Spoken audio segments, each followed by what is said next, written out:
Sebagai pembalap besar, pastilah mempunyai penggemar atau bahkan fans fanatik. Tidak terkecuali Marc Marquez. Namun seringkali Marquez juga dikaitkan dengan sosok pembalap yang terlalu dominan. Kecuali 2015, periode 2013 sampai 2019 adalah contoh paling nyata bahwa Marquez begitu superior, membuat balapan menjadi membosankan. Alasan yang cukup untuk membuat Marquez tidak disukai. Belum lagi kejadian dengan Rossi di musim 2015 begitu membekas. Musim itu menjadi musim yang paling panas dan fakta bahwa Rossi gagal juara dunia.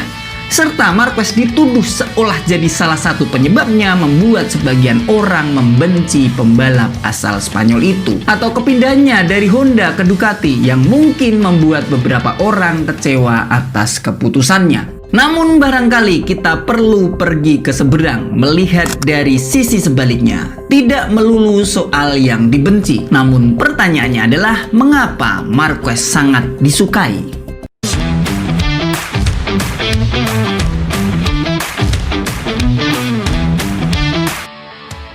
Berkaca pada apa yang sudah Marquez lakukan selama dia membalap, sebenarnya mudah untuk mencari alasan kenapa Marquez disukai. Satu sisi yang mungkin dilupakan tertutup oleh kebencian. Berbakat dan mentalitas. Marquez memang terlahir dengan bakat yang luar biasa. Suatu pemberian yang bahkan tidak semua pembalap memilikinya. Bakat yang benar-benar istimewa. Tidak heran jika dia dijuluki The Baby Alien, atau dalam kalimat lain, pembalap yang mempunyai kemampuan di atas rata-rata. Harus diakui, motor yang dia kendarai terlihat mudah untuk memenangkan balapan. Ia dan motor seolah sudah menyatu, seperti membentuk irama yang pas dan melesat tak terkejar. Namun untuk membedakan Marquez dengan pembalap lain dan kenapa ia menjadi disukai adalah mentalitas yang luar biasa. Karena mentalitas Marquez inilah yang membedakan ia dan pembalap lain. Marquez adalah pembalap yang mempunyai warna tersendiri. Bakat tidak cukup untuk Marquez disukai. Sejak awal ia memang sudah fenomenal, bahkan sebelum di kelas utama, pendukungnya sudah mulai tersihir.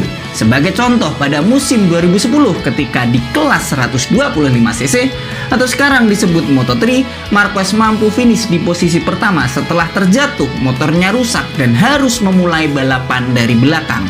Lagi-lagi bakat saja tidak cukup, namun mentalitas kuat sebagai pembeda. Atau kejadian di musim 2012 ketika di kelas Moto2 saat di Motegi dia melakukan kesalahan start sampai di posisi yang paling belakang. Namun hebatnya ia bisa menang. Masih di tahun dan kelas yang sama, Marquez harus berada di posisi 33 saat balapan di Valencia. Kondisi ini terjadi karena Marquez kena penalti akibat menabrak pembalap lain di sesi latihan bebas. Dan hebatnya, The Baby Alien berhasil finish yang pertama. Pembalap yang gigih. Mentalitas juara tadi dibarengi dengan kegigihan yang kuat dari Marquez. Ia adalah bukti pembalap tidak mudah menyerah dan mengeluh pada keadaan. Pada musim 2020 adalah tahun terburuk bagi Marquez. Kecelakaan hebat yang ia alami di Jerez membuat ia harus hiatus selama 1 tahun untuk menyembuhkan tangannya. Dan lagi-lagi dia membuktikan jika dia mempunyai mentalitas juara. Marquez berusaha dengan keras untuk sembuh dan tetap up to date dengan balapan. Marquez menunjukkan daya juang luar biasa yang tak hanya sebatas fisik tetapi juga mental. Banyak orang mengira bahwa karirnya akan terhenti atau merosot setelah kecelakaan tersebut. Namun ia kembali ke trek dengan semangat yang tak tergoyahkan. Keberaniannya dalam menghadapi rasa sakit dan keinginannya untuk kembali ke level tertinggi menginspirasi banyak orang. Dan hasilnya, The Baby Alien berhasil comeback dengan moncer bersama Gresini, pembalap yang cerdik.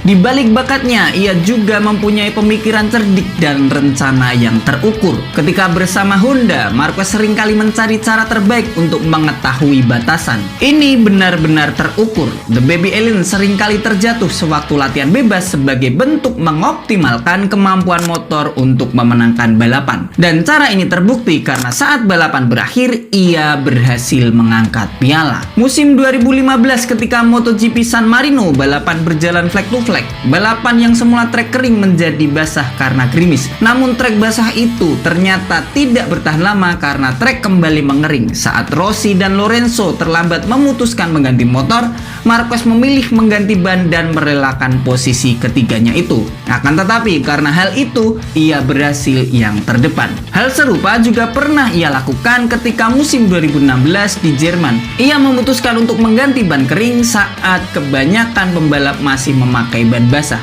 Marquez pun berhasil menang di Jerman.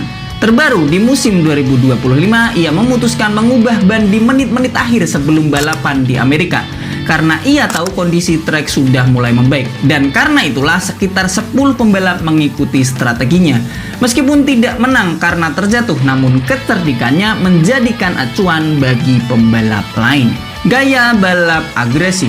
Di sisi lain, gaya balap yang agresif justru disukai oleh penikmat balap.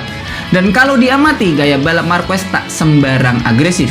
Meski terlihat sering berada di ujung batas dengan kemampuan untuk melibas tikungan-tikungan tajam dan melakukan manuver yang sangat sulit, namun cara ini sulit ditiru oleh pembalap lain karena ia sering menikung dengan tajam sehingga nyaris ke permukaan aspal.